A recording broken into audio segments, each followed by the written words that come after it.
So the next half hour is a series of welcomes to our city, to our island, to this area. And we thought we would start with a musical and poetic welcome from an artist, an academic, and a good friend, Dr. Nicoletta Demetriou, who's an ethnomusicologist, who will welcome us in a way that she will talk to us more about.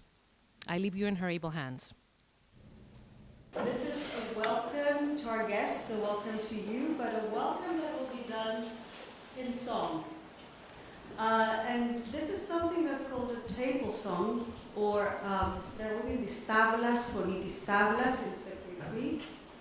That essentially means that, I think this doesn't want to stand still, so I'll just take it in my hand. Okay, so essentially what that means is it's a song that used to be sung at the beginning of meals, at the beginning of gatherings, when people would sit together around the table, and the hosts would want to welcome their guests to the gathering. So we thought we would welcome you here today with one of those songs, even though we're not sitting around a table, but let's imagine that we are. Let's imagine that we're all around the table, all eating and drinking and talking to one another. This particular song is called Ceustermans, which translates to literally a welcome to our guests. And as I said, it's a tablas, or a table tune, because it used to be sung around a table. Nowadays, there are fewer and fewer people who sing these songs literally around tables, but some of them occasionally still do. There are a lot of those songs in Cyprus. This particular one, this version comes from Morphou, which is, we'll see the map in a minute, which is that town, you can see it's now north of the buffer zone.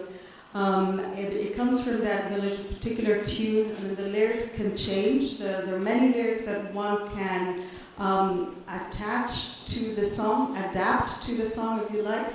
But this particular melody comes from that town, the town of Morphou. And I learned it from a Cypriot traditional singer called Michèle, who comes from a village in that area, from Kaputi. It was recorded in 2008. It's part of that CD collection, which is actually called A Welcome to Our Guests, literally, Ceustermans.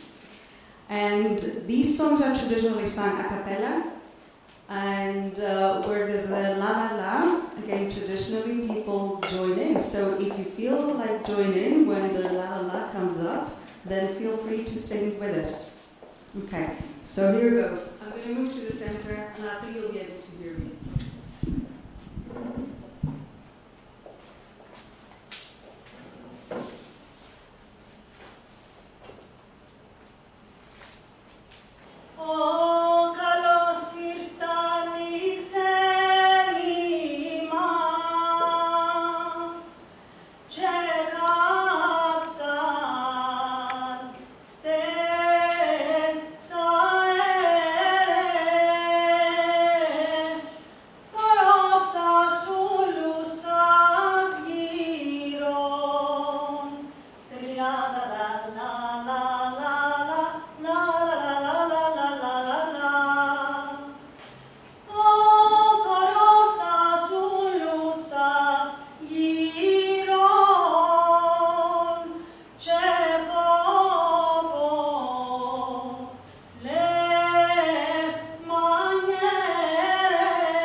today, basically, for this opening, we invited our friends and partners to kind of share kind of the joy of starting this 7-day trip with you.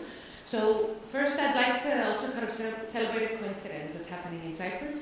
So for the first time since July of this year, we have a cultural entity in the Republic of Cyprus that is specifically dedicated to culture. So the sub-minister, Dr. Stylianou, unfortunately isn't able to come with us today. He's unable to be here, but he sent a really wonderful kind of representative, the acting director of the cultural services of the ministry, Dr. Nadia to make the address on behalf of Mr. Stylianou.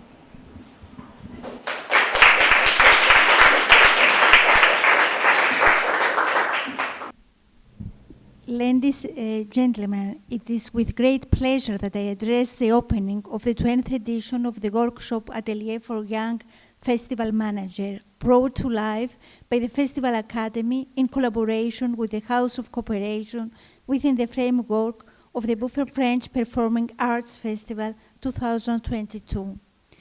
In his seminar work, Event Management and Event Tourism, Donald Getz defines a special event as a chance for an extraordinary experience, something that transcends activities and routines of everyday life. Considered under this spectrum, the implementation of Atelier for Young Festival Managers in Nicosia is indeed a very special event.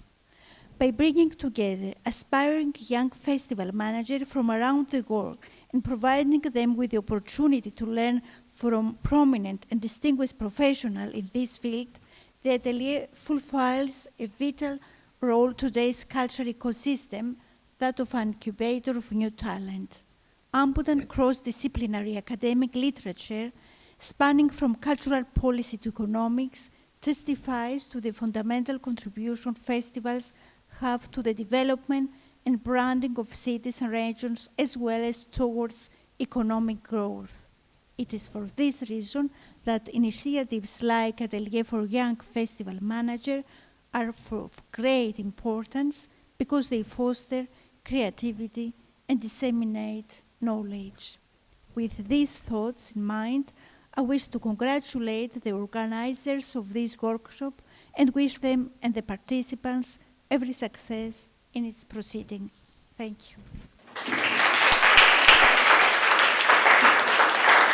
So next, for a short welcome, I'd like to invite our hosts. So we're here in the beautiful events hall of the Goethe-Institut, a partner, like a lifelong partner for the Buffer Fringe, and it's kind of with great pleasure that I invite you, Dr. Gauler, for a short address.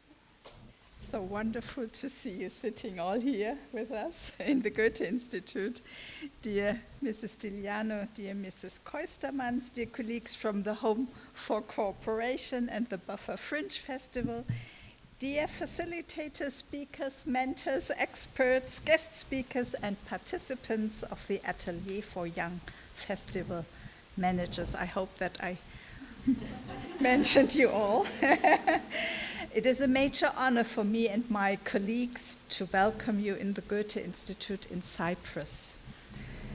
The Goethe-Institut was established here on this island over 60 years ago, 60 years that have been shaped by the varied history of Germany and Cyprus.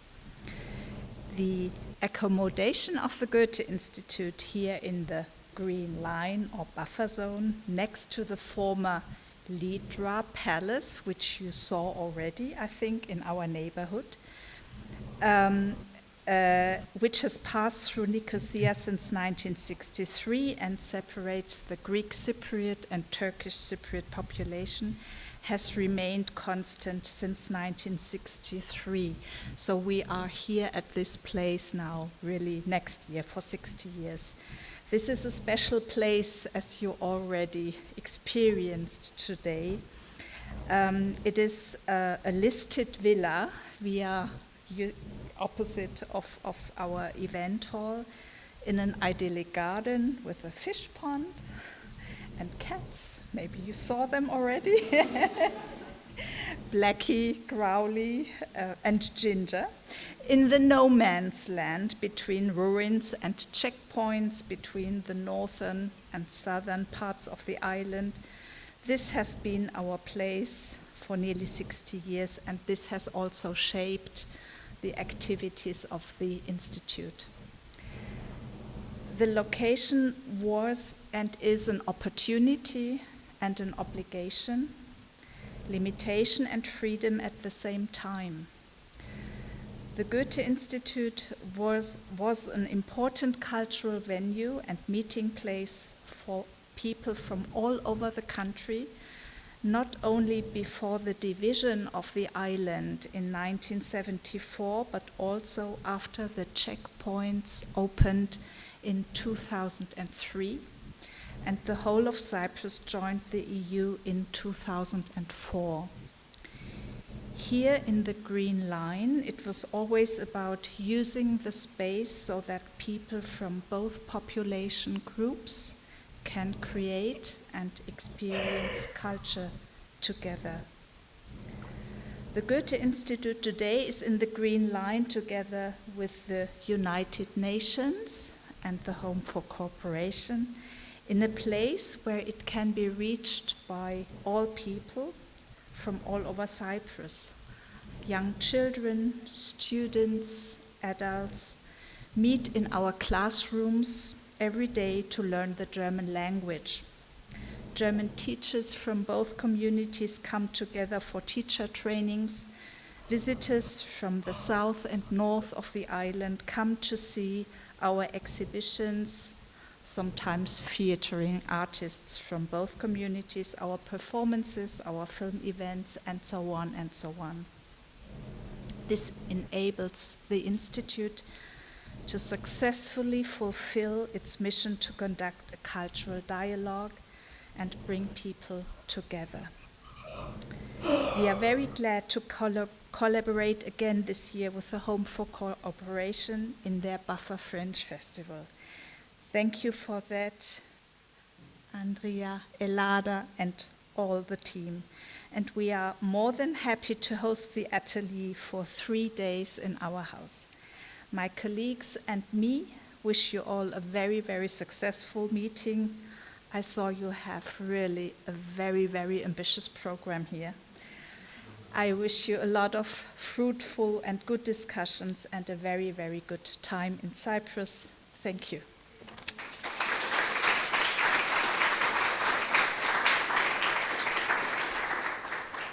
Thank you so very much. And just on a personal note, thank you, Natalie, and thank you, Nicole, from the staff of the Goethe, making our life so much easier.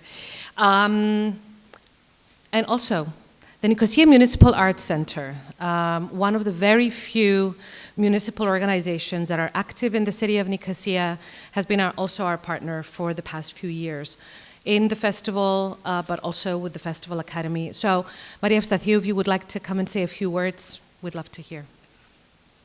You will be visiting, I'm imagining, parts of NIMAC tomorrow and next week, because I don't know if you know, we're hosting 1 day of Buffer Fringe, which is tomorrow. They've been setting up for the whole day today. It was hectic, but I think everything is ready. So we will be hosting the performances tomorrow, and we will be hosting 1 day of the atelier next week, if I'm not mistaken. Yeah. So we have more than a decade of experience in organizing festivals and more than almost 3 decades of organizing events and exhibitions at NIMAC. But for the past decade, we have been organizing some festivals, the Pop-Up Festival, and there's more coming up next year. So I think we will discuss this in the course of time over the next few days. So welcome, and have a good stay and a fruitful workshop. Yep.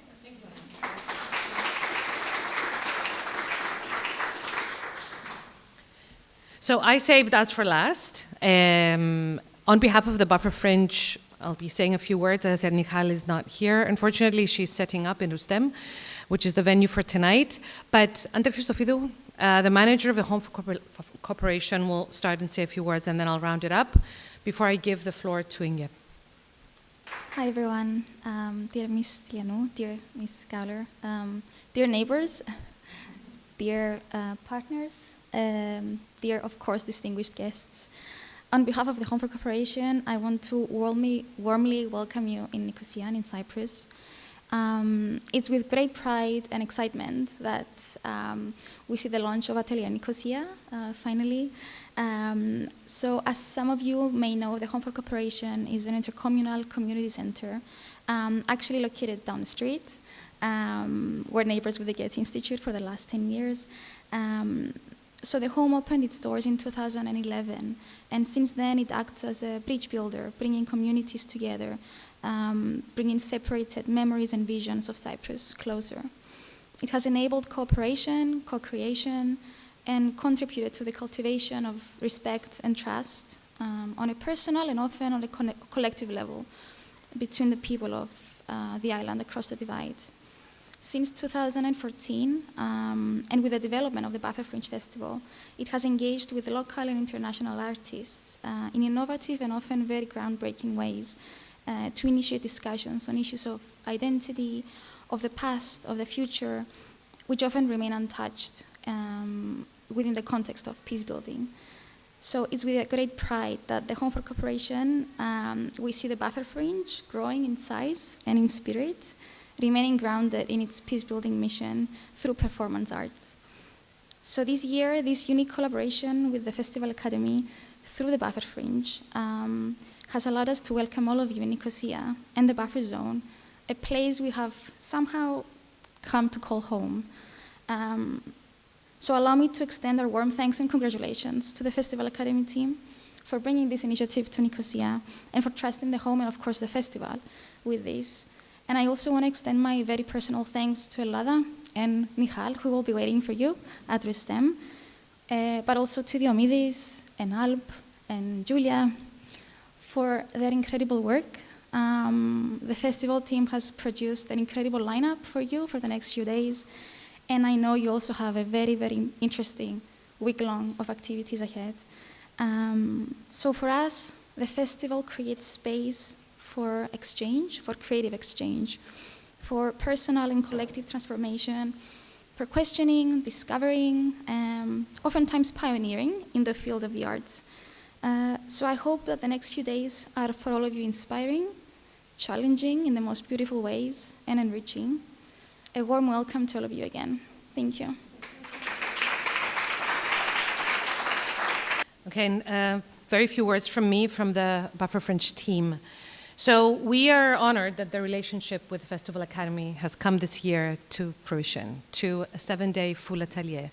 So last year we had done a small sampler here in Nicosia in the middle of the pandemic, because why not? And when the chemistry worked between us, and we kind of knew that on the level of our values, we really did meet eye to eye, but last year, it really did kind of hit home that this made a lot of sense, that Nicosia could host the type of discussions that we could be having in the next few days relating to festivals in contested spaces, in conflict or post-conflict zones. So many people, many collaborators, as you've seen, many partners, helpers, our interns, our volunteers are helping to bring this together on a very tight budget, but with a lot of enthusiasm. And we're here to basically to use these few days to think with you on how it is that we can further the work, that we can make the work grow. So we're very happy and very grateful for your presence. We are very conscious as a festival that we are in a very critical phase, we're in a very critical condition when it comes to culture. On our own island, multiculturalism and multilingualism is something that is seen more as a detriment than as an advantage. And many times the plurality of identity and of thought is something that's seen upon as something that's negative rather than positive. So we do want to stress the right to culture for everybody that lives on the island, the right to create and the right to have access. And this is unfortunately not a given. We have checkpoints to prove it. We also, again, I wanted to acknowledge your experience passing through the checkpoints. And again, we are here to anchor that experience when you do need it, if you need it. One final thing that's kind of very important for us, and it's the decolonizing agenda of the Buffer Fringe Performing Arts Festival. So we exist in our space, in the buffer zone and in the island, knowing that we need to help artists and to create the space for the presentation of work that speaks by itself. So speak like, you know, she asked, can the subaltern speak? We hope that it can prove that it can. So we try to support structures that will allow for artists to feel comfortable to decolonize our own practice and to have a festival that is open to all these voices that will take conversations about identity in Cyprus, in the Levantine, and all around zones like ours to the next level. So we're very happy to welcome this year here at our atelier, festival organizers from Italy, Germany, Canada, South Africa, Brazil, Scotland, the Philippines, artists from Ukraine, a very special welcome to you, Belgium, Australia, Republic of Congo, Slovakia, Iraq, Argentina, Lebanon, the Netherlands, Mexico, Canada, Syria, Kurdistan, and our Cypriots, which is, I think, a miracle. Finally, a big thank you. Thank you. And to my team, a very big thank you. Enjoy the festival, yes, and the next 7 days in Nicosia. Thank you, everybody. Very short. Thank you so much, Ellada, for that introduction. And I'm so happy to see all of you here. It was funny because Horacio and me, we were looking at you and saying like, everybody's arriving and a little bit formal. Still, they don't know what's going to happen to them in 7 days. So, welcome at the Atelier Nicosia, organized with the unique Buffer Fringe Festival, which we will be able to explore, thanks to the Home for Cooperation, Goethe, the Ministry, the continued support from Open Society Foundations, of course, Creative Europe, and all the partners who have helped it made possible for you to be here, who offered bursaries to participants to join in this experience. So where are we today? Elif Shafak, a Turkish UK-based writer, because she can express herself there fearlessly, calls it like this. The island, in her book, The Island of Missing Trees. At the crossroads of 3 continents, Europe, Africa, Asia, and the Levant, that vast and impenetrable region vanished entirely from the maps of today. We are also in the heart of Nicosia, in the heart of Cyprus, in the Leda Palace buffer zone, in the in-between space of the divided capital Nicosia, the only divided capital in the world. She says, a map is a 2-dimensional representation with arbitrary symbols and incised lines that decide who is to be your enemy and who is to be your friend, who deserves our love and who deserves our hatred, and who our sheer indifference. Cartography is another name for stories told by winners. For stories told by those who have lost, there isn't one. Stories matter, also the silent ones. Today I want to talk about silence. How do you do that? We are in a place of silence, in a no man's place, the buffer zone, a space for disrupted silence. I would like to share some images which moved me in the past couple of weeks and which we can just let sink in together. This image is by the Iranian artist Amir Reza Koestani. The title he put above it on his Facebook post was, "Yes, sadly, the Queen has died." Silence, no comment needed. Another image of his is this. Let's take a moment to let it sink in. He put a quote also of one of my favorite Indian writers, Arundhati Roy, who says, "There's really no such thing as the voiceless. There are only the deliberately silenced, or the preferably unheard. Some of those preferably unheard are not with us today because their visa got refused. Some have been detained at immigration last night.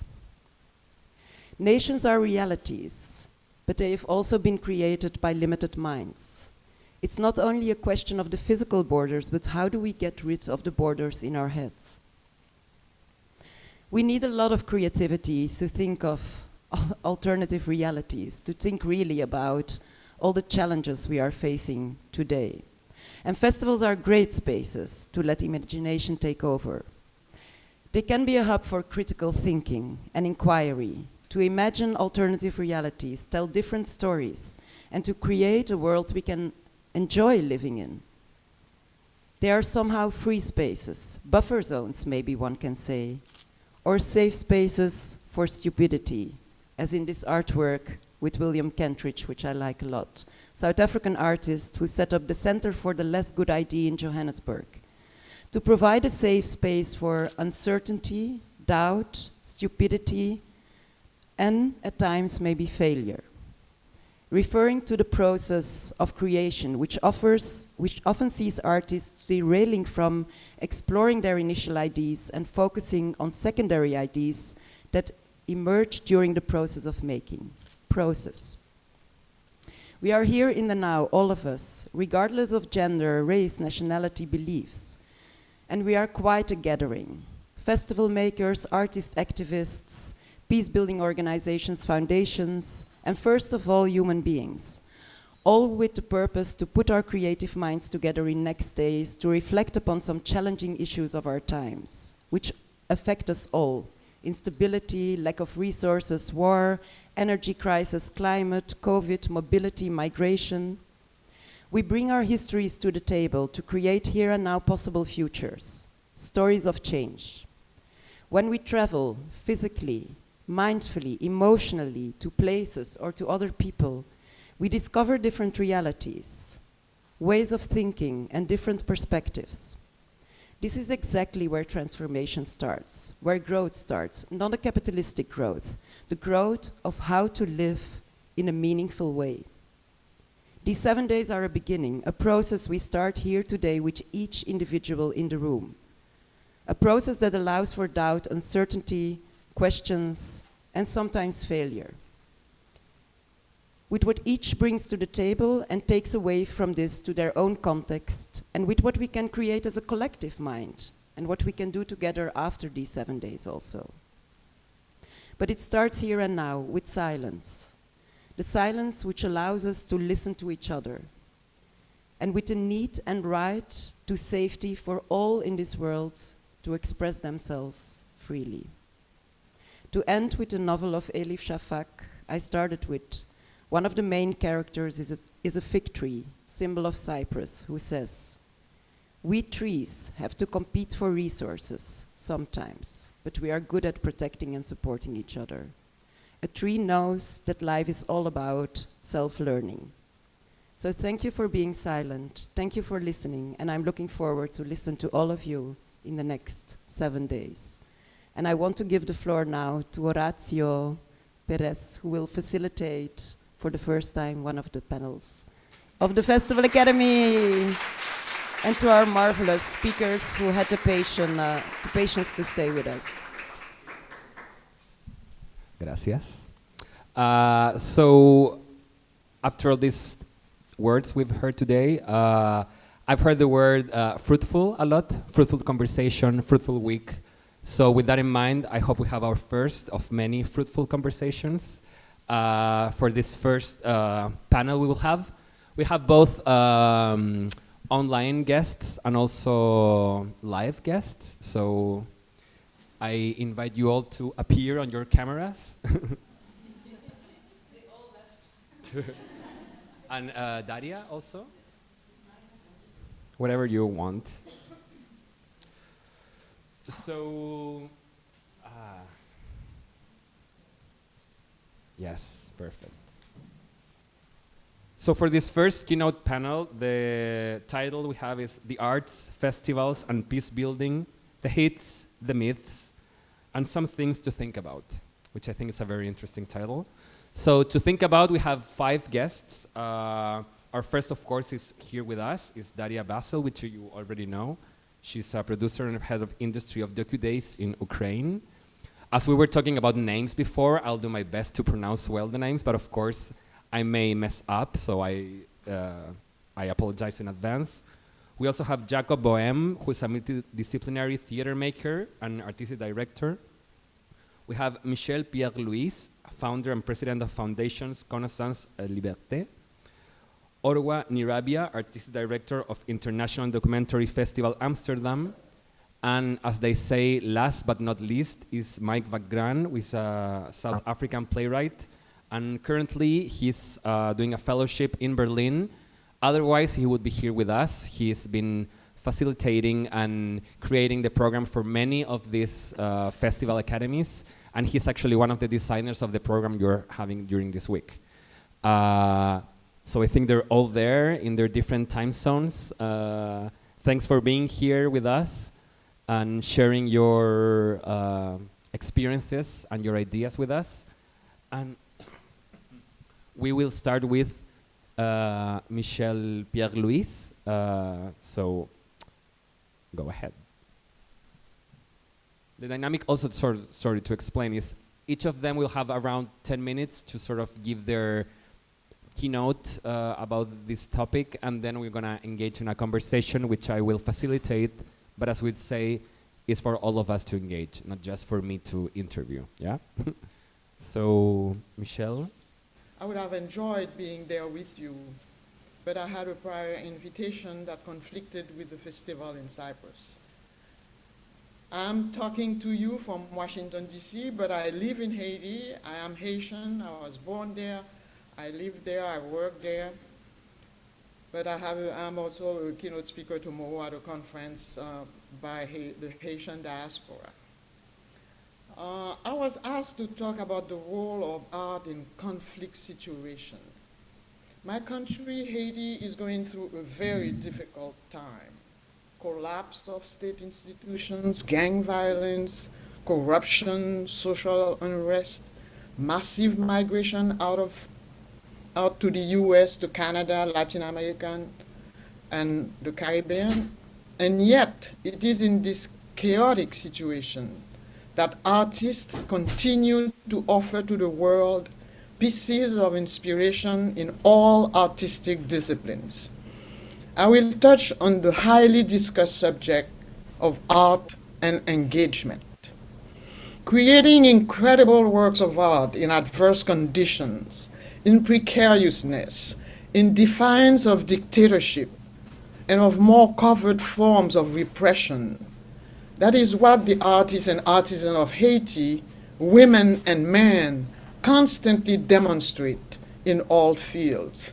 Visual arts, dance, music, literature, ironworks, cinema, theater, photojournalism, traditional craft.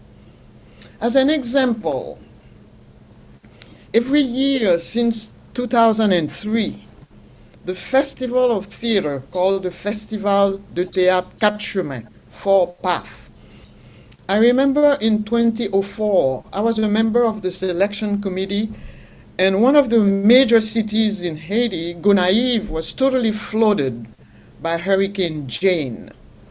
Most inhabitants, some of them died, but most of them had lost everything they had. And we were heartbroken by the distress. The question was raised, should we cancel the festival? And after debate and arguments, we decided to go ahead. And I was asked to explain why at the launching of the event. The space was packed.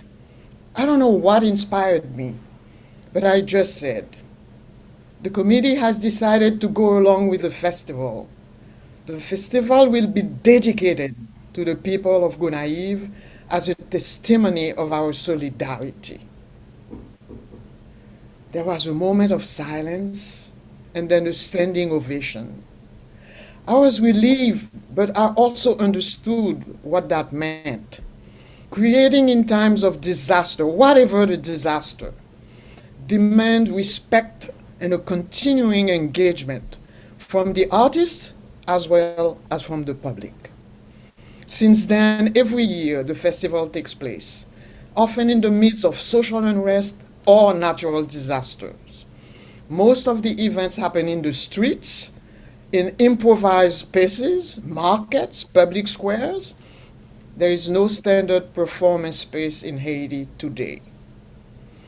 FOKAL, the institution, the foundation of which I'm the president, which I created 27 years ago, ran the festival for 10 years before rightfully transferring the leadership to an association of Haitian artists, highly conscious of the role of theater and the role theater plays in raising awareness on vital civic issues.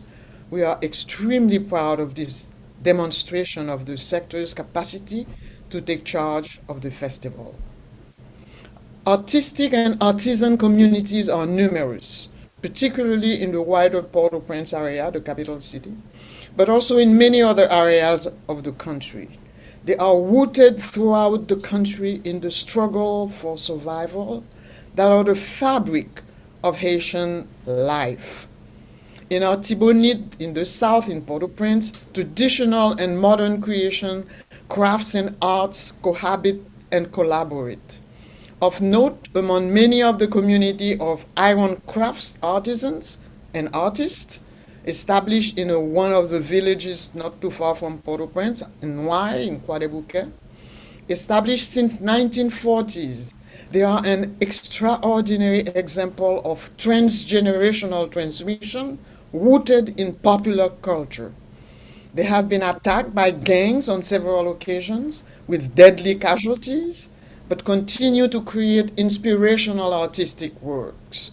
Their creations could be seen in magnificent exhibits here in Haiti, but also throughout the world.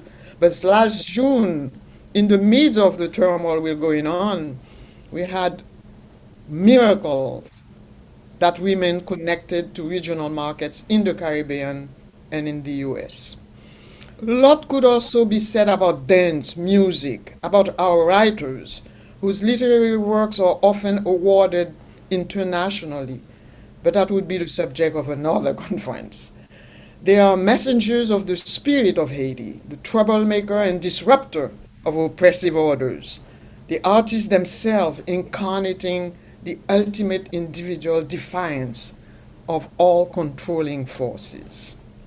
So many of our artists have what Voltaire called le feu sacré, the sacred fire, the inner force that transcends living conditions and hardship to create works of art. The original expression came from Plato, who said the artist is possessed by a sacred delirium. With this spirit, he or she can express through a chosen medium society's disorders, its injustices, its chaos, but also its part of dream, of hope. Art as an expression of infinite freedom. However, the question of art and engagement has always been debated. Can art, artistic creation, be reduced to political ideologies or moral injunctions? Can art's pure autonomy be challenged by criteria other than the artistic values that it incarnates? Can art be judged as a social messenger?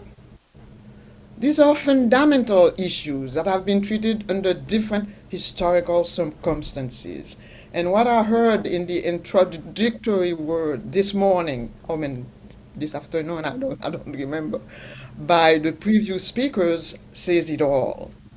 Should we talk about art for art's sake or art for the others? I would like to give a few examples and start with something that really marked me, the Mexican muralist experience, to explain the complexity of this question.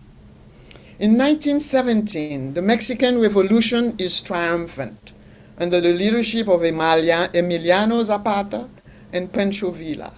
A new constitution is promulgated after 35 years of dictatorship, something we know also in Haiti, characterized by the marginalization of the Indian population and of their history, and by US imperialism.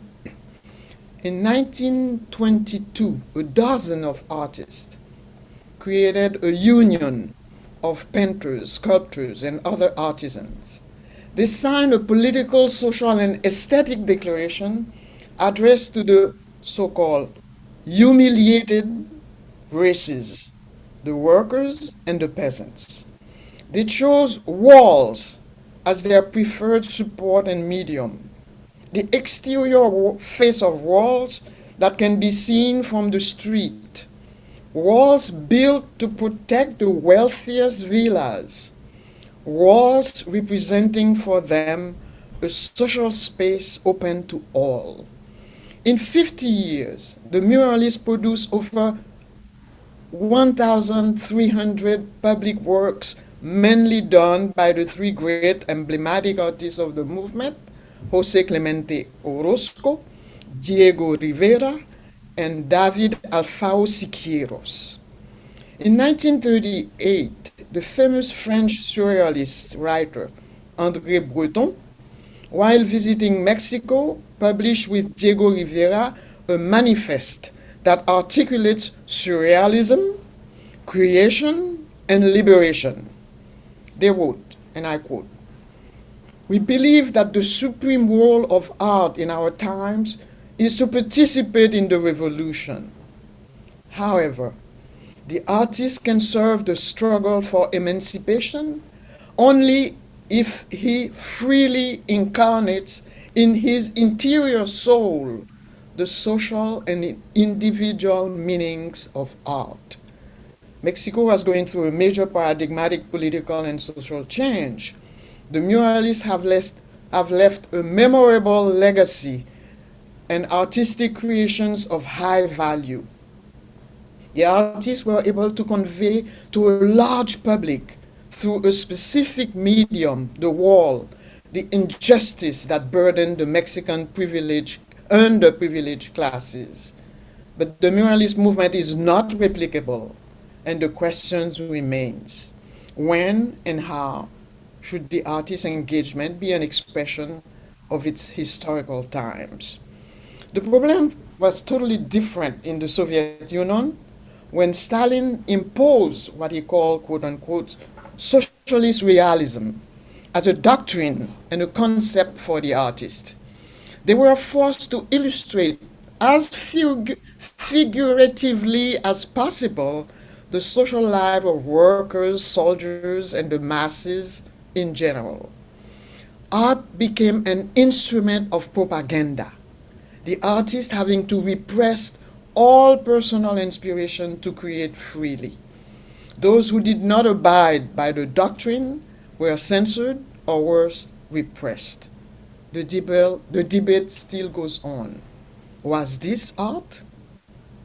Lastly, I will mention the case of Burkina Faso. Thomas Sankara was elected president in 1983. And in his first speech at the United Nations General Assembly in 1984, he said this, quote, "It is necessary, it is urgent that our writers learn that writing is not innocent. In those times of turmoil, we cannot leave our enemies of yesterday and of today the monopoly of thinking, imagination, and of creativity. I speak in the name of artists, poets, painters, sculptors, musicians, and actors." End of quote. It was longer, but I took only what seems necessary for this purpose. Should we interpret this as an invitation to the artists to join the revolution and thus to bring into their exuberance, freedom, their openness, and creativity? Or was this announcing another dogma imposed on the cultural sector? As Sankara was assassinated the year after, so soon into that experiment, we will never know. Baudelaire was probably right when he argued that all aesthetics always expresses a moral and a political point of view, a vision of the world, and a hierarchy of principles. As a creator, the artist initiates a way of seeing, of thinking in a different language. He or she sees the society's unbalances that are often confronted to his or her own disequilibrium. We all know that Van Gogh and Schumann suffered from mental disorders. Van Gogh was committed many times. He sold only one painting when he was alive, and that was to his brother. His paintings are today worth millions, and Schumann's music is acclaimed worldwide. Goethe, just spoke of the Goethe-Institut, claimed that any artistic creation is a result of 95% of perspiration and 5% of inspiration. While Claudette said that inspiration does not exist, only assiduous work will lead to worthwhile creation. In their relationship to society, the artists are often marginalized, ostracized. That was the case very often with the Catholic Church and maybe other churches also. Molière was excommunicated, Racine conflicted with the convent of Port-Royal, Delacroix and Modigliani were banished because of their nudes, Géricault because of his painting of La Folle, the crazy women, and the Radeau de la Méduse that exposes dead bodies, Goya, Ensor, etc. were all accused of showing ugliness, horror, and war. Where are they today? What about the marketing function of the arts? Arts for economic consumption in a consumer society, subject like many other goods to the law of supply and demand. Some art merchants goes as far as saying that without a public of potential buyers, there is no art. German philosopher Theodor Adorno justly warned against the advent of a mass culture and of an industrial production of cultural goods for the market.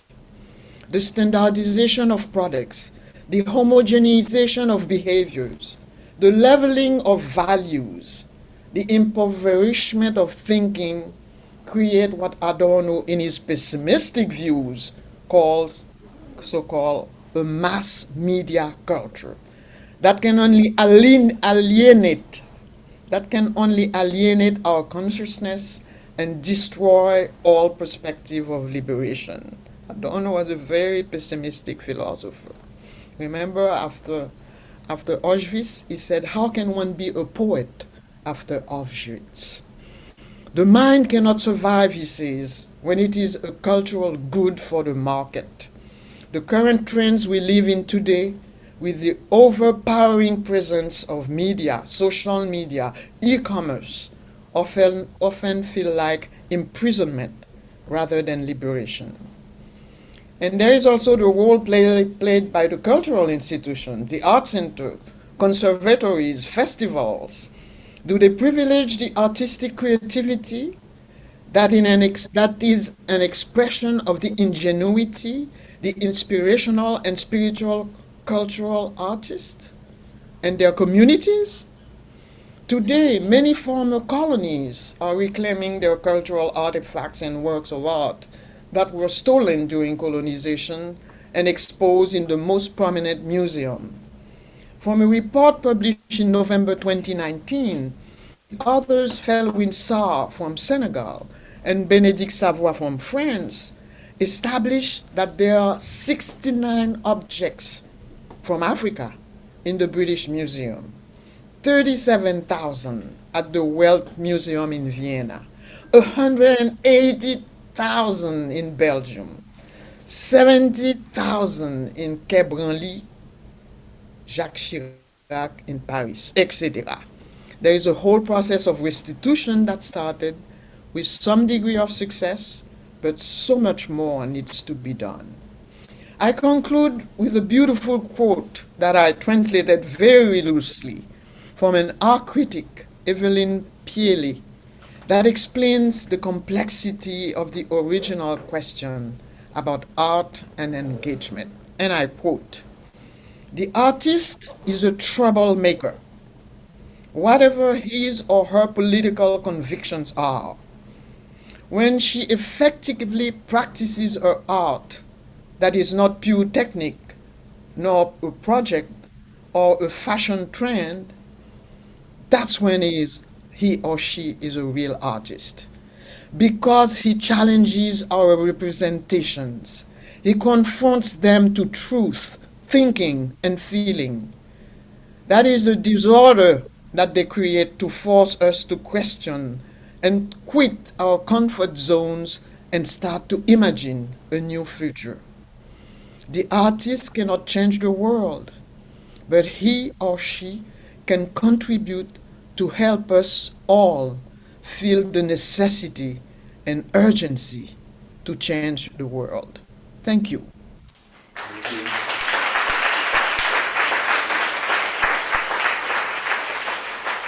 Thank you, Michèle, for those inspiring words. Just to remind everyone that we are recording this session, so then we can revisit them in case we want to revisit some of these thoughts. So now we give the word to Mike, which is in one of these over there. Thank you, Mike. Thanks very much, Horacio, and yeah, to everyone there, I'm really sorry not to be there, but thank you very much for the opportunity to be part of this particular panel.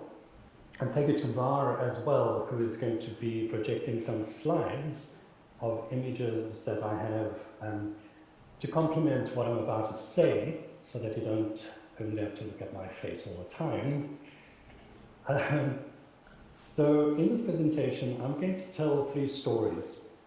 2 are festivals that I've coordinated in South Africa, and the 3rd of a play that arose from one of them. I'll end by extracting general principles from the stories that respond to the title of this panel. South Africa in 1985 and 1986, probably before most of you were born, was a country in great conflict. Internal resistance to and international pressure on the apartheid government forced it to declare a state of emergency. Scores of anti-apartheid organizations were banned, thousands of activists were detained without trial, and even t-shirts with anti-government slogans were outlawed. Community-based structures that were still able to operate decided to create a new festival that would be both an expression of defiance and a concrete celebration of culture as a weapon of struggle, a popular slogan at the time.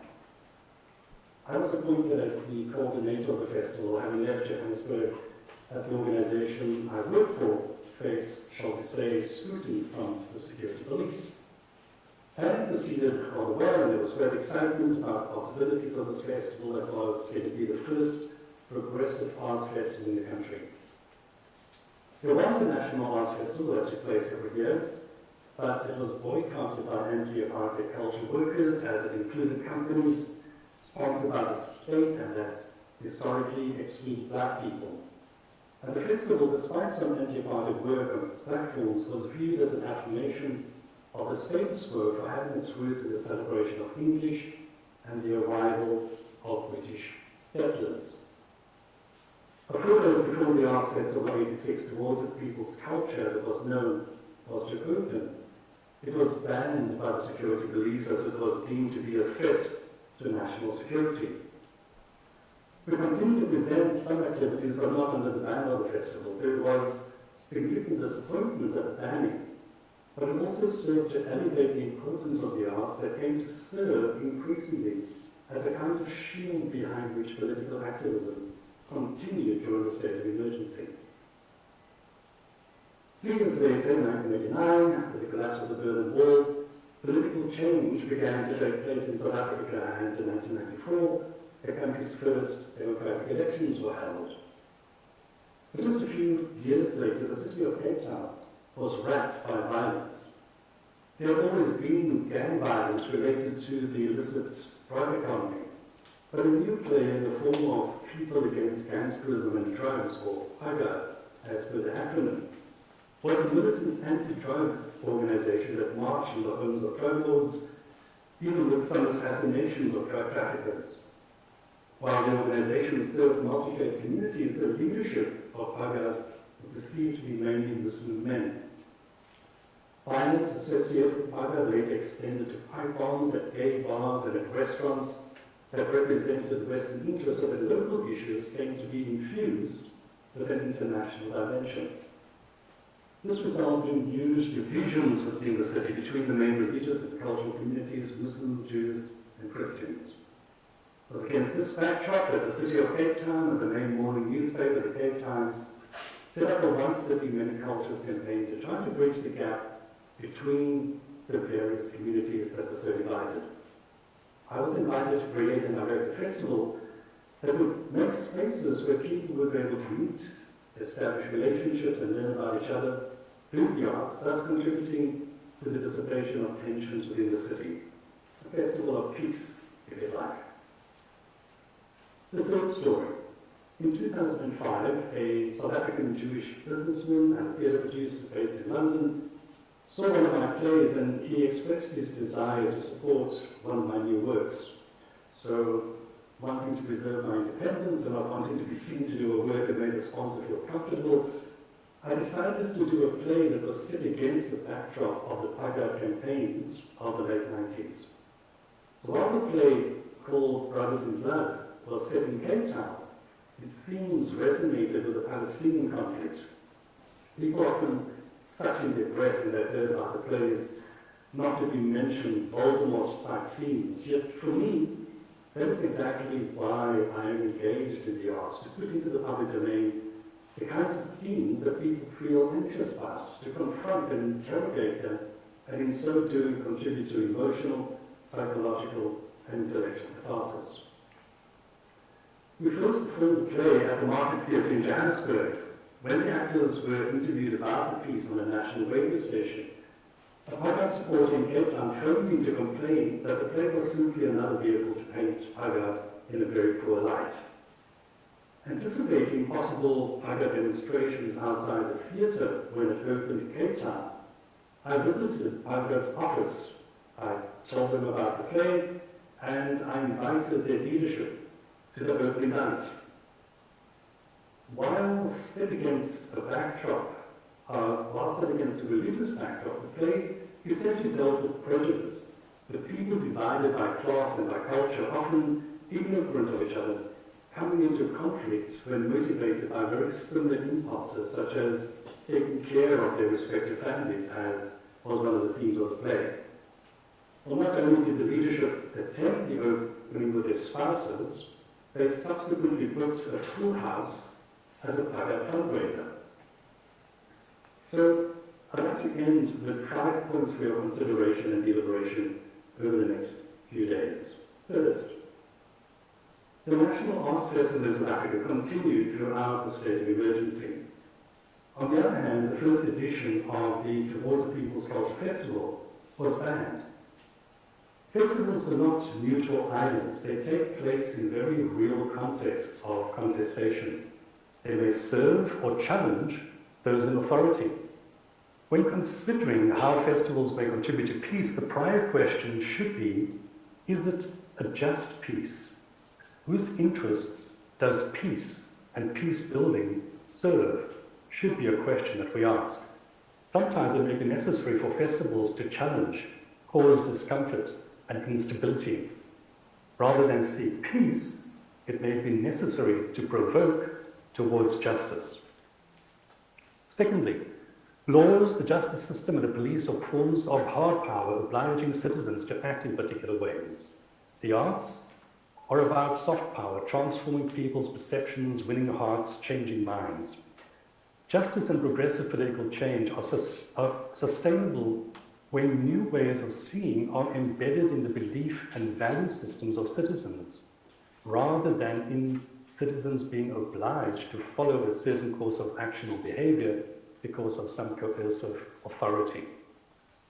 Festivals are often obliged to justify themselves in terms of short-term metrics like economic impact, diversity of audiences, climate change mitigation. Changing belief and value systems are far more long-term and less subject to easy box ticking. We must, however, insist on the arts and festivals being valued for these long-term impacts. Thirdly, a piece of art or a festival do not need overt political messaging for them to be deemed political. A suicide bomber blew himself up at the graduation at a music school in Afghanistan. The same piece of Western classical music by an Afghan orchestra may be appreciated in its own right as maybe art for art's sake in Vienna, be lauded as a sign of democratic progress in Washington, and yet be viewed as an indication of Western imperialism in Kabul. Context matters. It is not the role of festivals to build peace, or not by themselves anyway. As I said earlier, festivals often have to justify their existence or their support, and so often are obliged to make immodest claims about their contributions to social change, to economic growth, to social cohesion, or whatever the latest fads are. Claims that even far more resourced agencies working in those areas are often unable to accomplish. So be modest, be realistic in what you claim your festival can do to the outside world. The contribution of festivals and artists have to do with, as Michèle was saying earlier, have to do with reimagining the possibilities of another world, a more just, a more humane, a more peaceful, and therefore more sustainable world. This requires boldness of imagination in societies that tend to be comfortable with the status quo. And finally, festivals and art makers, particularly those who seek to contribute to social justice, would do well to work with other players in that space. Let's be done with our arrogance, that we in the arts are superior somehow, or with our victim mentality that no one loves us, or our silo mentalities. The arts and festivals by themselves are limited in the impact that they can have, for example, by their timing. Festivals last for a very short time, maybe 3 to 10 days, maybe a little bit longer. But social change takes months, they take years. It's necessary then that we work with other partners rather than in an arts vacuum, in supporting and complementing each other, since justice and equity and the resultant peace are in our mutual interests. Thanks very much for listening.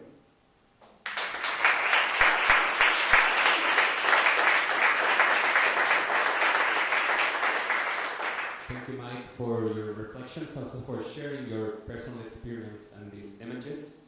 Now we invite Jacob Bohem, who's for him is very late or very early, depending on how you see it. So thank you very much for being with us now. Ngai Yungu, Gurna Banyuarda, Ngai Michi Jacob Bohem, Garaja Narangga and Kaurna Nations, Ngai Garaja Narangga Wangaja, Ngalagu Bugi Bugulu Marmarna Baja.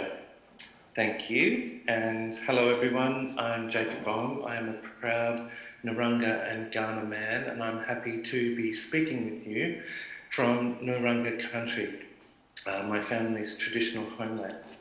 For those of you who don't know where Narangga or Kaurna country is, Narangga country is the Yorke Peninsula of South Australia, and Kaurna country is what is otherwise known as Adelaide in South Australia. We are the indigenous peoples of both of those regions. I belong to those, as well as European heritage, Irish, Scottish and Finnish. And like I said, thank you very much for inviting me to be with you. I am sorry that I can't be with you in person, but I am here with my family, doing work here, doing cultural mapping across our country for a rather big project that we're doing as a family. And other apologies is I have been up since about 4:30 in the morning so that I could catch the flight to get here into Adelaide, to then catch the car and drive 6 hours to get here. And we've been here working, and it's now about 1:45 in the morning the next day. So if I start not making sense, I apologise now. All right. So I wanted to share with you a bit about our context here in Australia as Indigenous arts artists and festivals and festival makers. This year is quite an important year for us. It's the 50-year anniversary of the establishment of the National Black Theatre, the first ever self-determined Aboriginal theatre company in Australia, which is synonymous also with the establishment of the Tent Embassy, which came out of the black political movement in Redfern, Australia. It's where I now work as the Director of First Nations Programs for Carriageworks, which is considered Australia's largest multi-art centre for experimental and contemporary arts.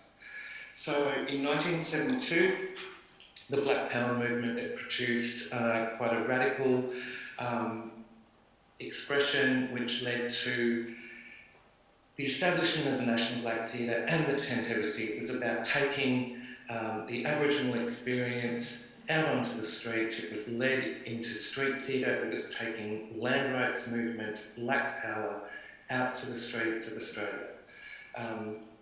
It was also about taking control of the narratives that had been put on stages and in film about Aboriginal people. It was the first time we see productions that are written by blackfellas, written by Aboriginal writers, directed by Aboriginal directors, produced by Aboriginal producers, and then performed by Aboriginal people. It was quite significant. Why? Because it was made by people who were activists, mainly activists. They had no arts training. We had no way to get into those training institutions.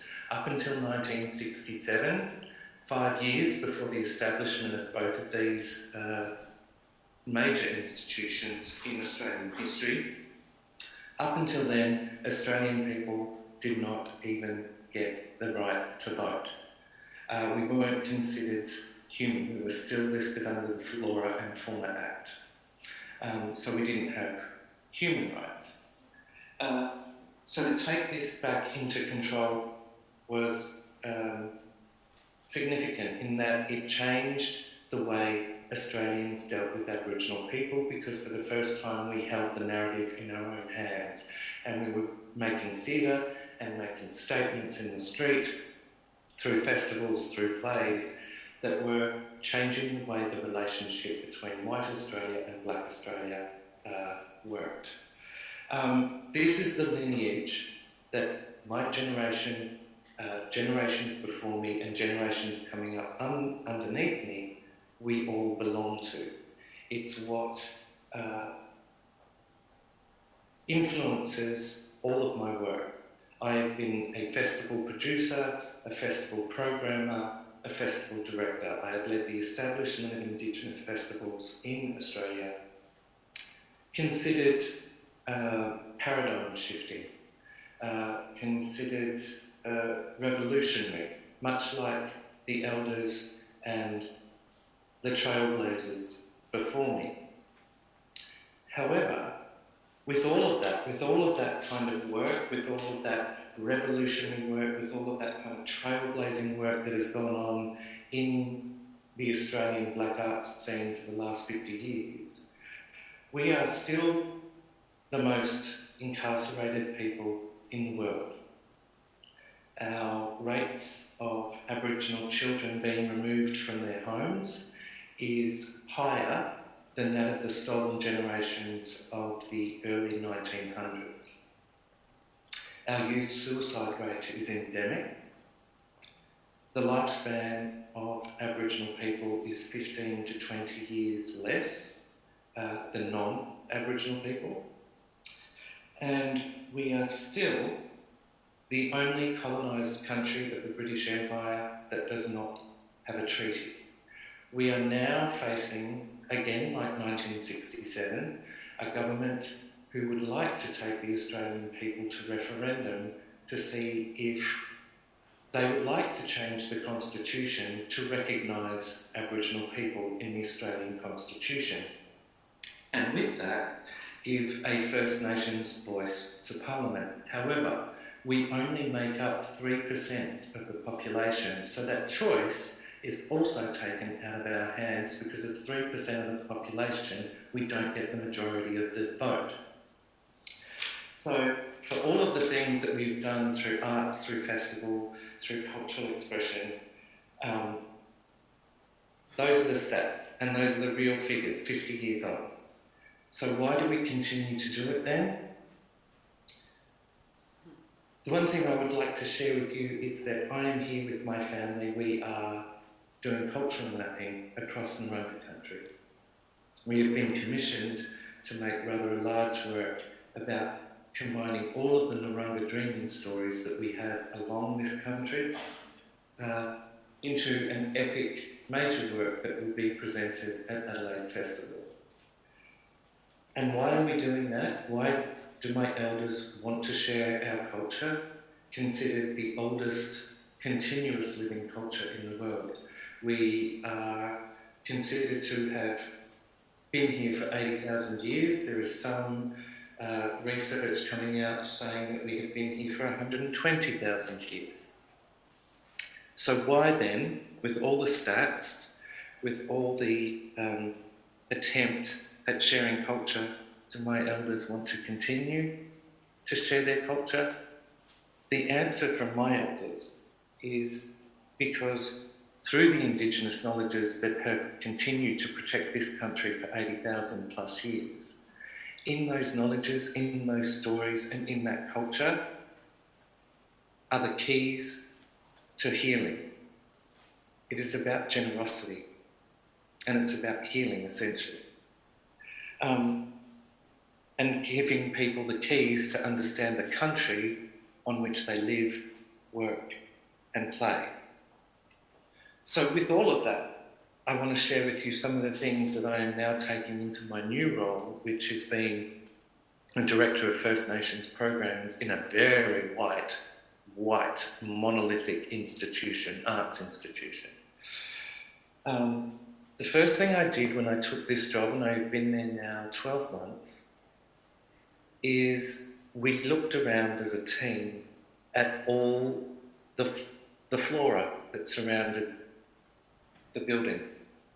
And one of the things that we did is we reached out to the elders services, or the aged care services in the local area, and the kids, the schools.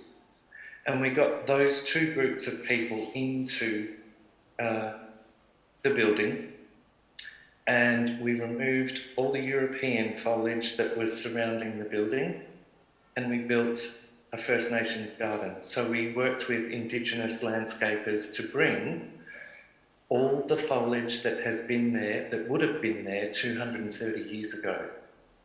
So it was a case of bringing the plants back home. And the elders and the children planted those trees and those plants and now meet every month to continue to tend to the garden and to do cultural activities around those plants and the knowledge that is in those plants, which now forms part of a programming framework that I'm building, which will then help guide the rest of the programming of the building, both Indigenous and non-Indigenous work. And that is around the 6 seasons of the Aboriginal calendar. We don't have 4 seasons. We don't have summer, autumn, winter and spring. We have 6 seasons. And in those 6 seasons, when you look to the plant life, that plant life will also give you information about when you can hunt, what you can eat, what the rest of the natural world is doing. There are certain flowers that will open up and tell you it's time that the eels are now making their way from freshwater into saltwater so that they can give birth. So therefore, do not go fishing. There are things other things in the natural world that will open up on a tree or a bush that will point to stars that have now formed in the skies, constellations that have formed in the sky, that will then tell you it is time to travel to certain parts of the country so that you can do ceremony to honour that particular part of the country. It starts to build a whole cosmology around how we, as humans, interact with the rest of the natural world. And why am I looking to build a program around nature, around the 6 seasons? Is exactly that, to build more of a relationship with our natural world, to stop, to disrupt the commercial and capitalistic nature of the arts, of the transaction, and more importantly, to express the sacred, moments of reverence and sacredness in the everyday. I think, as one of our colleagues has just said, with the onslaught of media, any moment to express or to experience something sacred is very few and far between. So I don't know why I am sharing all of this with you. I am just sharing this to say that sometimes some of the most revolutionary acts can be found in kindness. That's all. Thank you.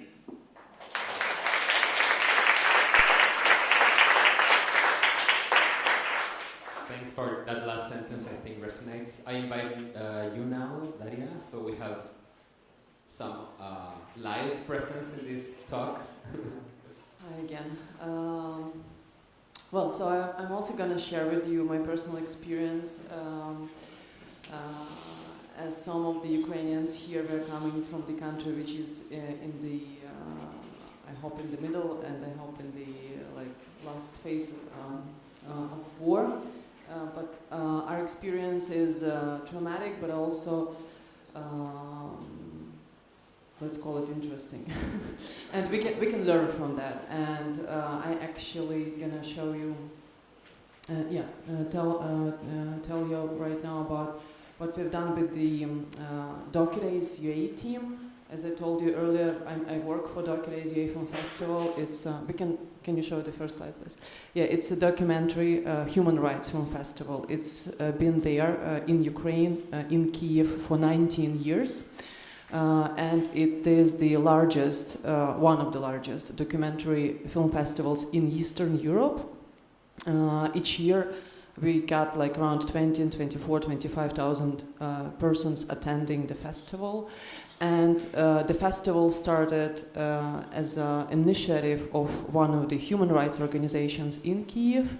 And it was mainly thought as a tool through which we could build civil society. We could build society that would value justice and other great things.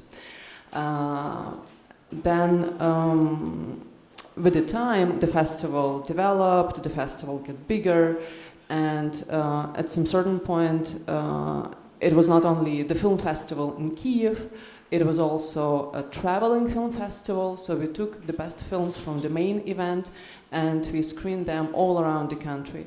Then we had a network of cinema clubs which were operating on temporary basis all around Ukraine.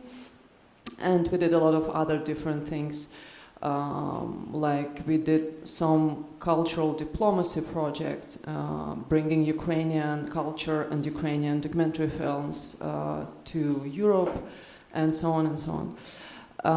And well, all of that stopped on the 24th of February, and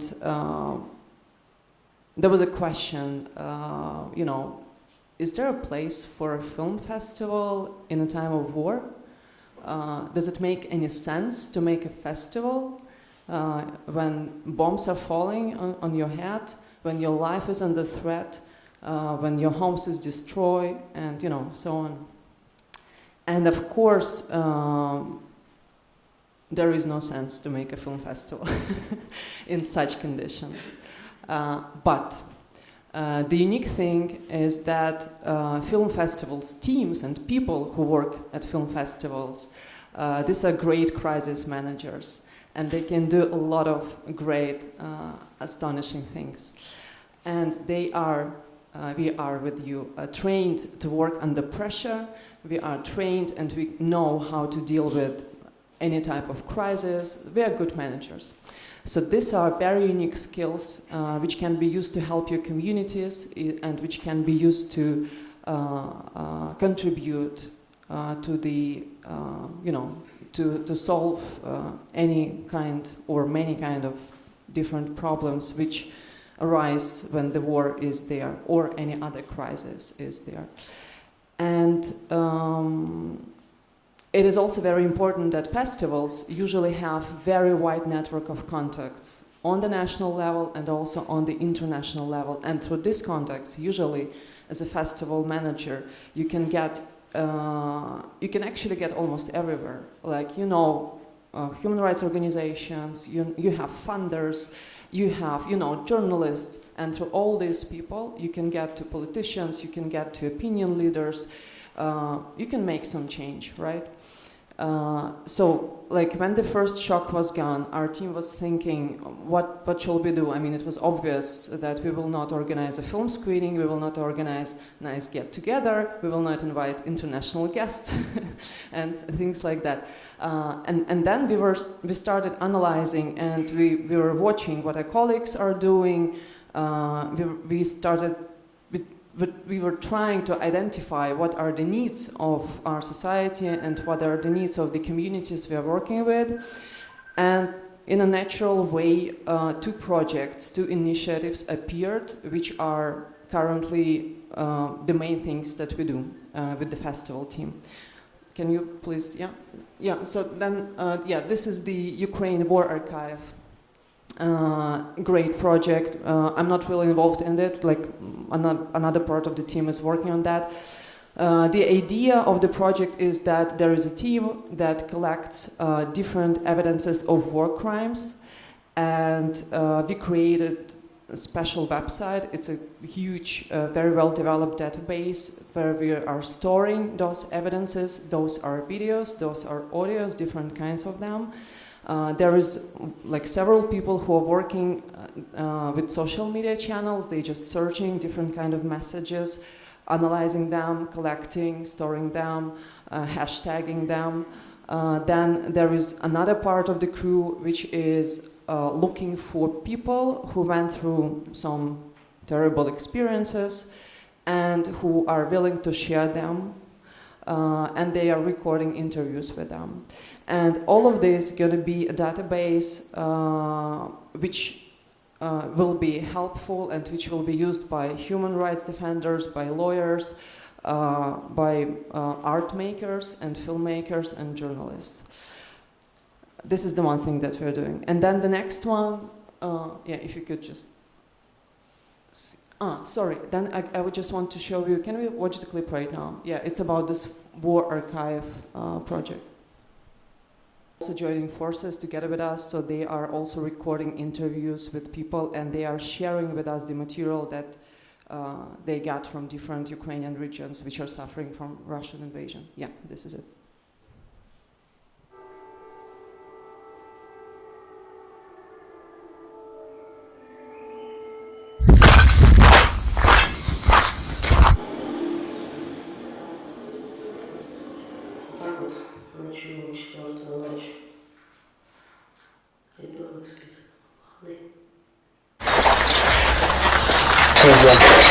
І там стояв, по-моєму, град. Поставили теж всіх на коліна, били, питали.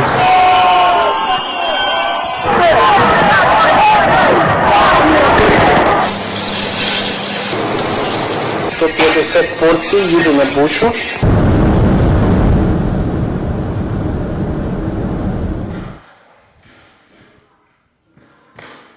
Біжи, я тут стою.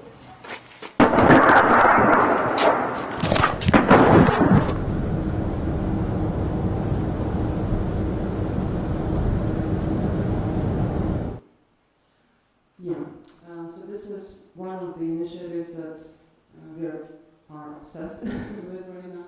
And the second thing is the initiative which is called DocuHelp, documentary help for documentary filmmakers. And it is basically the initiative through which we started collecting donations from the international friends, international supporters, all our colleagues who, of course, were very willing and very, they were like asking us, how can we help, how can we help? And we started collecting donations. And this is the first report for the first month of the work of this initiative. You see that we collected 91,000 euros and also some good amount in Ukrainian currency.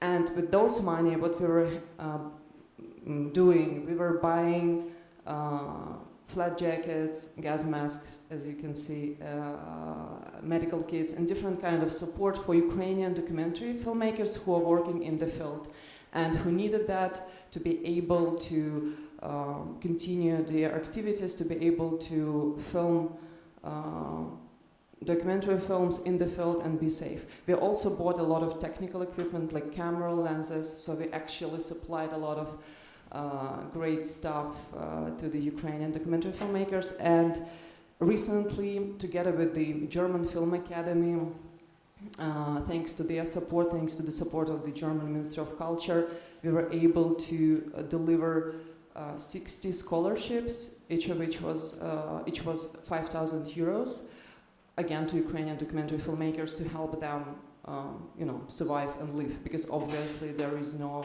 work right now or very few opportunities just to earn some money. So these are two things that we've been doing since February, and this has actually no connection with the film festival, right? But we were doing this, and I think it's a great example of how you can transform your activities in a crisis, right? And still be efficient, be helpful to your community, to your country, and meet needs of people with whom you are working with. So I think it is very important in the times of crisis to be flexible, to analyze the situation and identify the needs of people for whom and with whom you're working. And just to try to reshape your activities if you see that it's needed. Because I do believe that people who work at film festivals, they actually have enormous resources and they can really make great impact. And it's not always have to be connected with things like we're having right now here. So there are many, many ways, and you just have to try to be open and and a bit creative. That's it, thank you.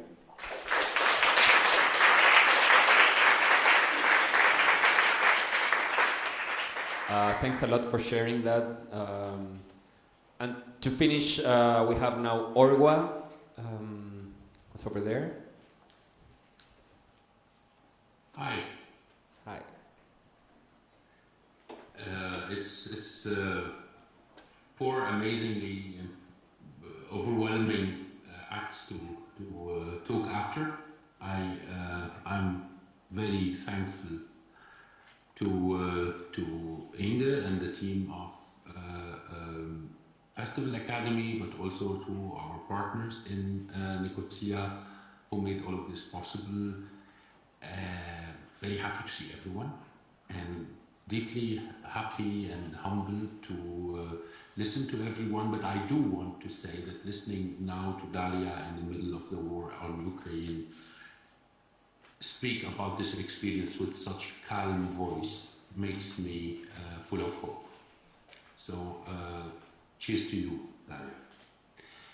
Now, of course, all of these amazing speakers already took most of my ideas, so I don't know how to begin now, but I will try.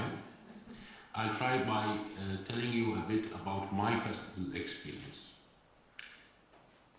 My name is Orwa. I worked so many different things in my life.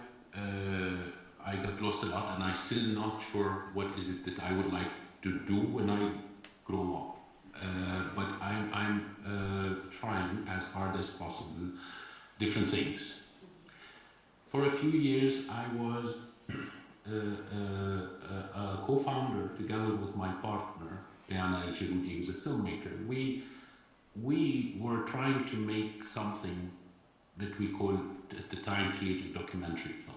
And that was a kind of film that the audience in many parts of the world, including our home country of Syria at the time, did not really understand what we meant when we used to say that.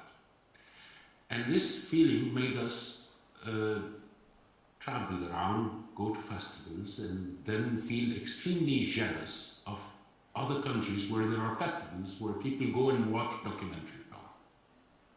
And I remember a moment when Diana, we were actually in Amsterdam attending ITFA, and we were walking out. It was early morning, so very dark here, unlike in our home.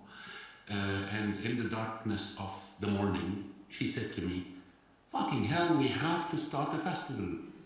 It's not an option." And then, of course, she's much more resilient than I am, so she made sure that we did it, and we started Docsbox in Syria.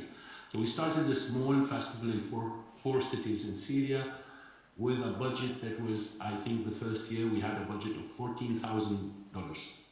And it worked. It was a very successful thing.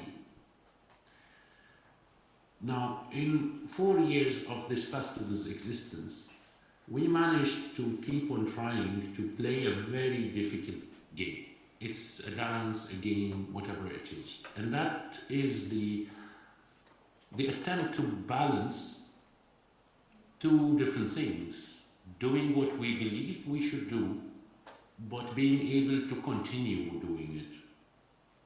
Now, this is about trying to do something meaningful, a festival of art in a dictatorship, in a region that is naturally famous for all of the conflicts that it lives in. Growing up, it was a badge of honor for anyone who works in art and in culture to be jobless. Because when you cannot do anything and you're sitting in a cafe, this means you're not corrupt. And if you have work, this probably means you are corrupt. You are somehow connected. The regime likes you. And this means that you can work. And then in year 2000, 2002, there was a little opening in the setup of the regime in Syria. And that gave us a lot of strange hope. And we started scheming. How do we make use of this opening? And we ended up finding the right moment in 2008. And we started a festival that was trying to balance those two things. How do we do a festival and at the same time do it in a way we believe in within this context? It was very clear. If we wanted to show all the films and discuss all the topics that we believe need to be discussed today, there will be no festival within 5 minutes and we will go to prison. But how can we make a festival that can stay alive and keep being meaningful without betraying our ethics or our politics, and at the same time without getting to that place where everything is crumbling on top of us, where we're just stopped? Balancing was the key continuous challenge. It was the thing that kept us sleepless at nights. It was the thing that was a continuous cube, Rubik cube that we kept on playing with. How do you make sure that you are not betraying yourself, but you are staying alive? Now, this lesson in radical versus pragmatic is something that I believe it's at the core of any festival work. In a context like that, where we started our work with festivals, it becomes very clear, because it's kind of iconic. There's a dictatorship. In other cases, it's much less clear, it's more subtle, but let's see if it's not the same in many ways. So, how did we do that? We tried to think all the films that were speaking about the political and social situation in Syria were partially widely seen. So if we just submit a banned film for approval to be screened in our festival, the red lights will start flashing and we will be stopped altogether. There will be no festival. So how about we show a film from, say, for example, Poland during the communist era, where the oppression is very similar, where the way that a police state is operating is something that makes our audience actually laugh and cry at the same time, because it's shocking how similar it is. And we started discussing, do we think that our audience will be leaving the cinema during our festival after watching a film, for example, from Poland, and discussing the situation or life in Poland? Or will they actually be leaving the cinema talking about their own life? And we decided to play with this parallel reality and say, okay, we will not get those films approved, but what is it that we're really looking for? Is it those films? Is it to make a point? Is it to brag that we stood against censorship? Or is it actually to be much slower, calmer, and create the civic debate that we believe should be ignited in such a festival? Within that context, we chose the second. But when 2011 came, our festival edition in 2011 ended 3 days before the revolution in Syria erupted. And when the revolution erupted, we were told by many young people of students and so on about how their interrogators of the secret police used to ask them, so did you also meet your friends in Dog's Box? And when we were told about that, we realized what it means to have impact in this sense. Because those who were protesting in the streets and were planning together in small groups how to say their opinion out loud, they were the same young people who came and filled our cinemas and were curious to see what happened in Poland, what happened in Chile, what is this art that we're trying to show or curate in a film festival.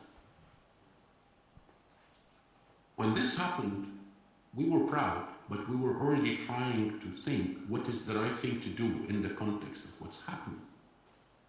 It is a moment that is parallel to what Daria told you about. In 2011, there were demonstrations in Syria, but there was a massive military crackdown on civilian demonstrators. And quickly things were going very bad, and there were daily violations in the thousands. Murdered people in the street in the thousands every day. And then, every year until then, we were working so hard, facing a lot of difficult challenges and questions to make sure that the festival is actually going to take place. Because nobody in the government wanted it, but nobody wanted to record on paper that they don't want it. So it was a continuous negotiation until we managed to do it. But then, come the end of 2011, just before we needed to do our 5th edition, beginning of 2012, we suddenly were surprised by a Minister of Culture calling and saying, why don't I have your proposal for your festival this year? We have the money this year, we're very ready to support you. And that was a very easy decision for us to make.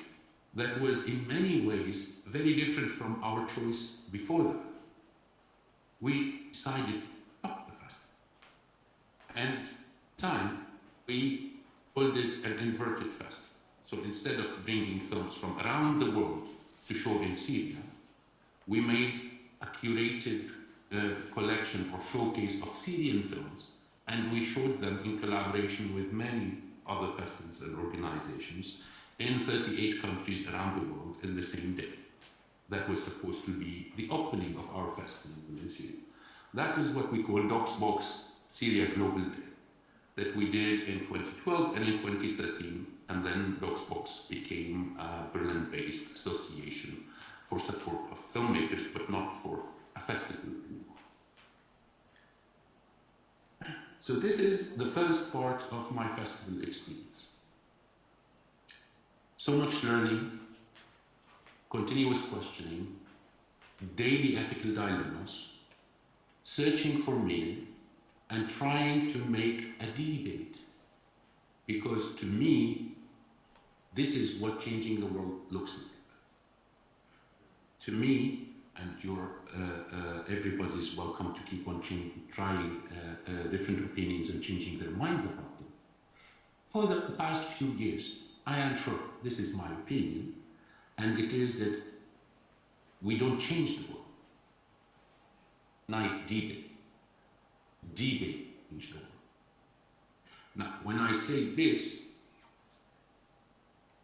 is just half, there's a second half, but first I'm going to repeat the first half of my resume that I just told you, a second time.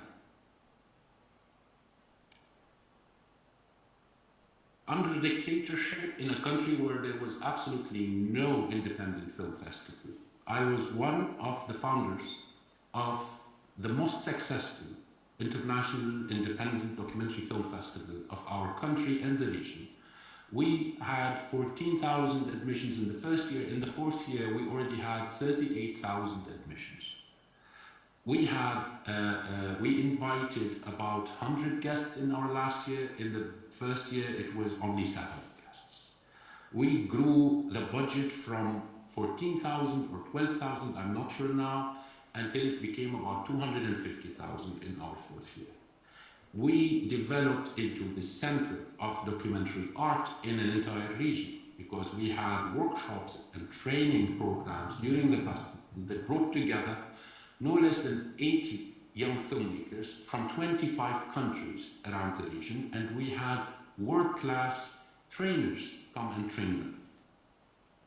Only when it became necessary that we make a grand gesture and stop doing the festival in 2011, we started in like the biggest outreach program instead of doing our local festival. So instead of 14 cities, it was 38 cities in 38 countries around the world in collaboration with the most prestigious organizations out there. This effort resulted in a huge change in the perception of what was happening in our country, in the public eye of the people who attended in these countries. Now, the second way of telling this story makes money. The first way of telling the story shares experience. I'll move on. Today and for the past 5 years, I have been the director, the artistic director of the International Documentary Film Festival of Amsterdam, IDFA. IDFA is a very big festival in a very rich country.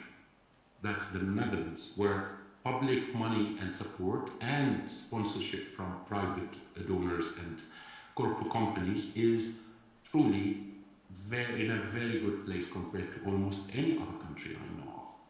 What means that this easily, as the largest documentary film festival in the world in size, is uncomparable to any other festival of its category.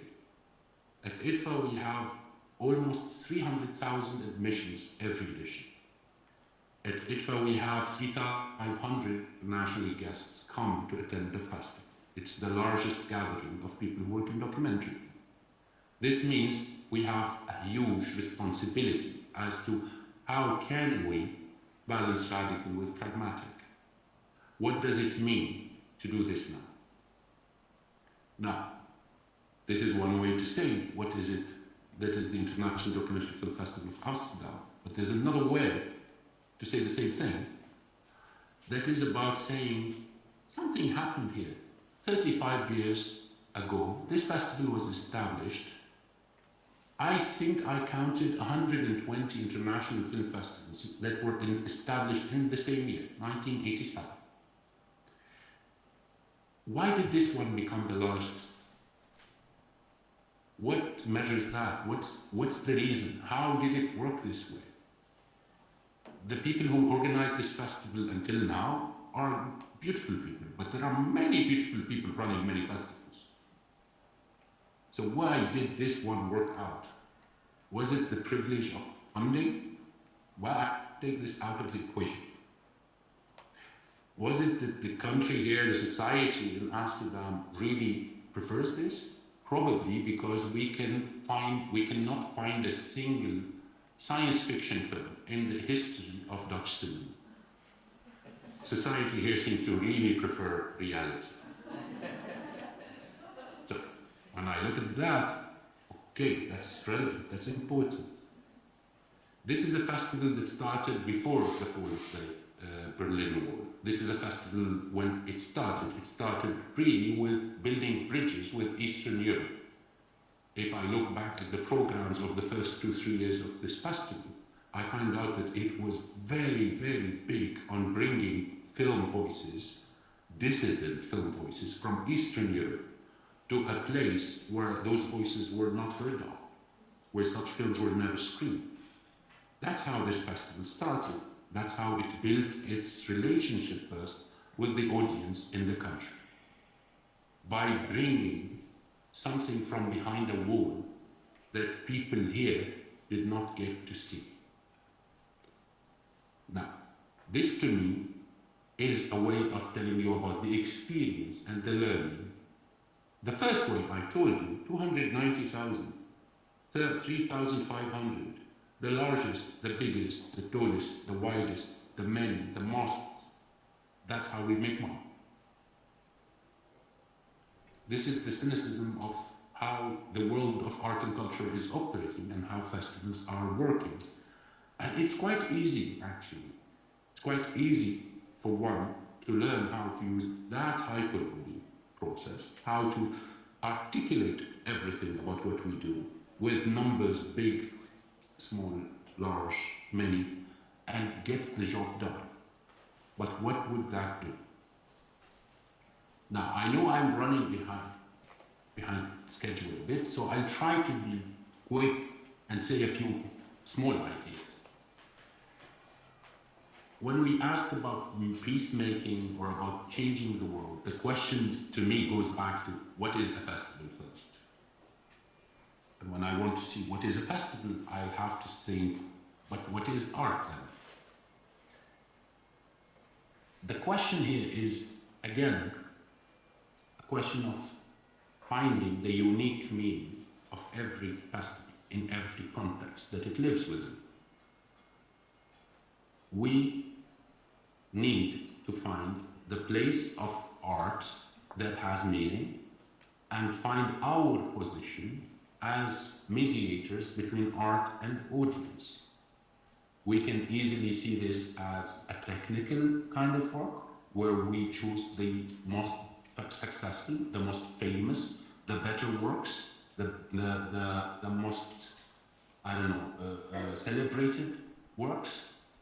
And by that, we systemically, automatically, cynically, we're parasites.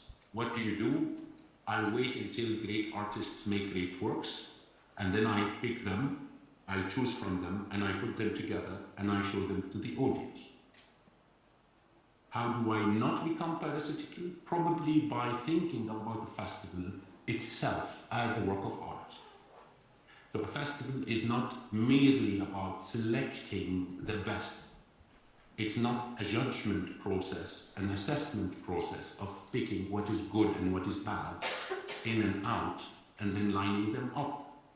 It is an act of having something to say yourself as a festival maker.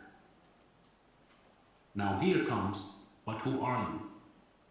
Are you an artist, or are you someone who is providing platform for art? It's both. If it's not both, then we are becoming again technical, in the Gramsci way of saying technical.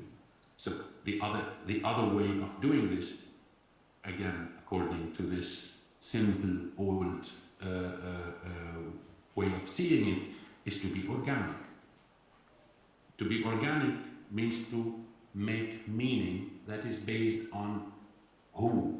Who am I? Who is watching? Who's the audience? When are we watching? What's happening today? Where is the mind of my audience? What are the questions they're asking today? What are the pains they are witnessing today?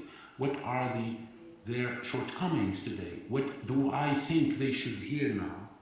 And why? Why do I show them this now? Is it because I hate them, I'm angry at them, I love them, they need my support? Or is it because I think they need to see something else, they're closing their mind to me?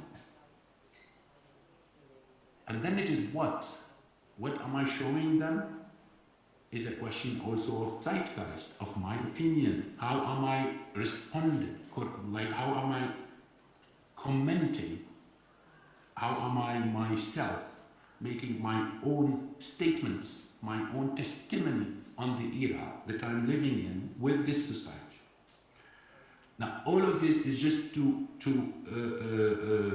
basically ignite this moment that I know you're going into a few days of thinking about festivals and peacemaking and changing the world. And I think that's the most beautiful thing you can spend a couple of days doing.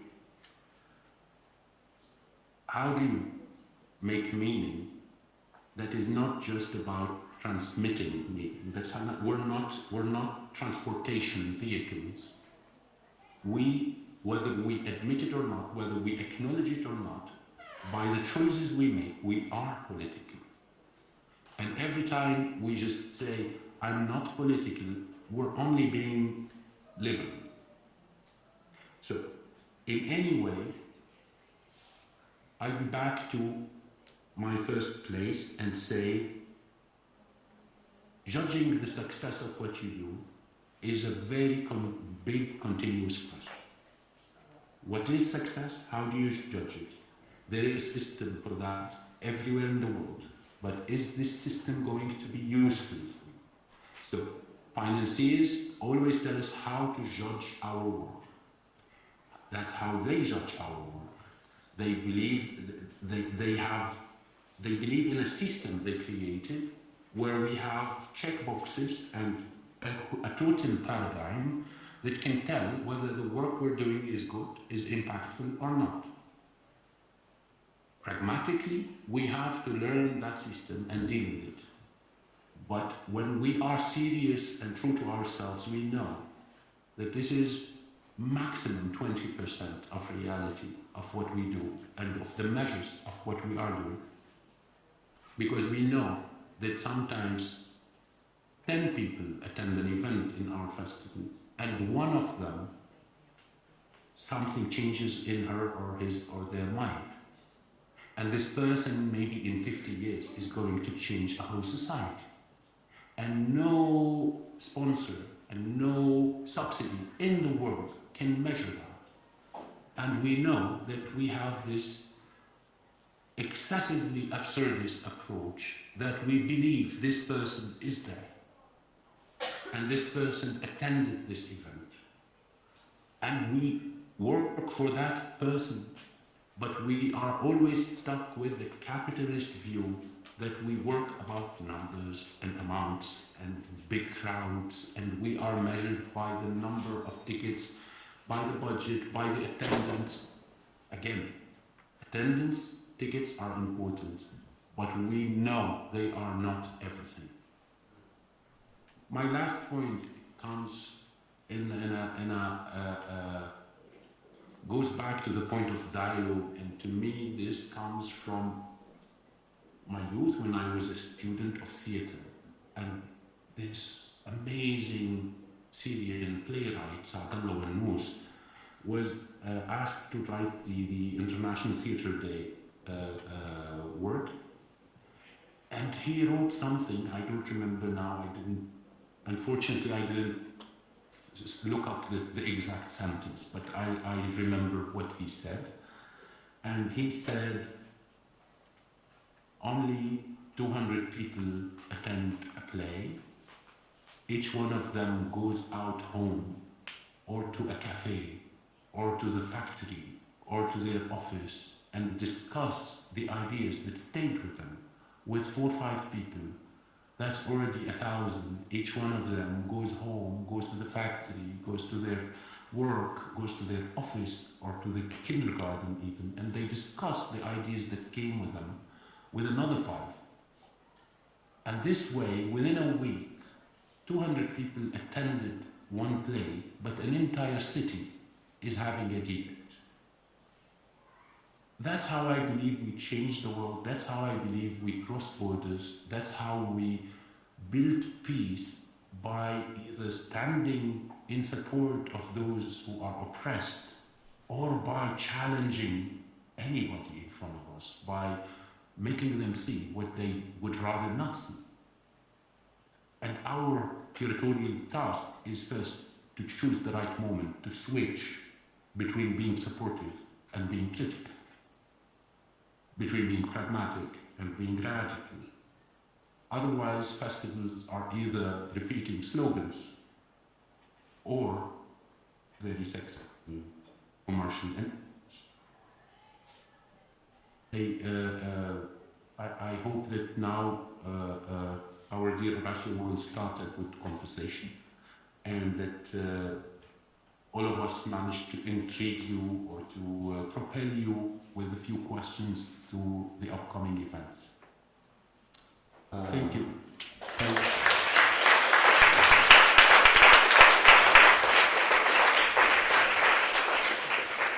So I want to thank Orwa and Nadia and Jacob and Mike, who are still there, and Michèle. No, I think Jacob had to leave now.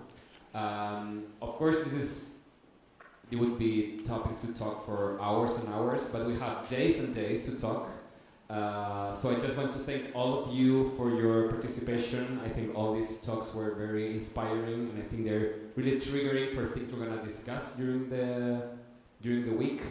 For me, one thing that's sort of in my head is what Michèle said about not just making art for art's sake, but art for others. And in the context of festivals and conflict regions, I think it's interesting how do you approach those others when, as you say, their hearts are burning and their cities are being destroyed. So thanks for your words, thanks for participating, and I hope this is the starting point for a fascinating week of conversation, discussion, questions, and hopefully more questions. Thank you.